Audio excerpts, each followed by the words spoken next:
ఒక రాత్రి ఆలయం నుంచి పారిపోయిన ఒక చిన్న బాలిక భయంతో వణుకుతూ పరిగెట్టుకుంటూ వచ్చింది.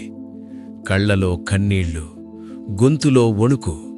ఆమె ఒక మాట మాత్రమే చెప్పింది, నన్ను తిరిగి తీసుకెళ్తారు, దయచేసి నన్ను పంపించకండి. ఆ క్షణమే ఏమీ కార్మైకేల్ జీవితం పూర్తిగా మారిపోయింది. ఏమీ కార్మైకేల్ ఐర్లాండ్లో జన్మించింది. ఆమెకు సౌఖ్యముంది, విద్య ఉంది, భద్రత ఉంది. కాని దేవుడు ఆమె హృదయంలో భారతదేశాన్ని ఉంచాడు. దక్షిణ భారతదేశానికి వచ్చినప్పుడు ఆమె ఒక భయంకరమైన నిజాన్ని చూసింది.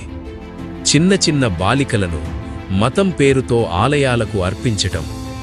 వాళ్లకు ఎంపిక లేదు, వాళ్లకు స్వరం లేదు, వాళ్లకు భవిష్యత్తు లేదు. ఏమీ అర్థం చేసుకుంది. ఒక బాలికను రక్షించాలంటే మొత్తం వ్యవస్థను ఎదుర్కోవాలి. ఆమె బెదిరింపులు ఎదుర్కొంది, ఒంటరితనం అనుభవించింది, వివాహం చేసుకోలేదు, తన స్వదేశానికి తిరిగి వెళ్లలేదు. బదులుగా ఆమె డోనావూర్ ఫెలోషిప్ అనే ఆశ్రయాన్ని స్థాపించింది.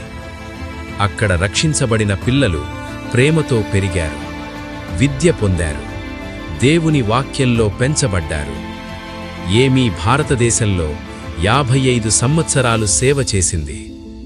గాయాలు పడ్డాయి, చివరికి మంచానికే పరిమితమైంది. కాని ఆమె ప్రేమ ఎప్పుడూ ఆగలేదు. ఆమె మరణించినప్పుడు తన సమాధిపై పేరు వేయొద్దని కోరింది. ఒకే ఒక్క వాక్యం మాత్రమే వ్రాయబడింది, చివరి వరకు ప్రేమ.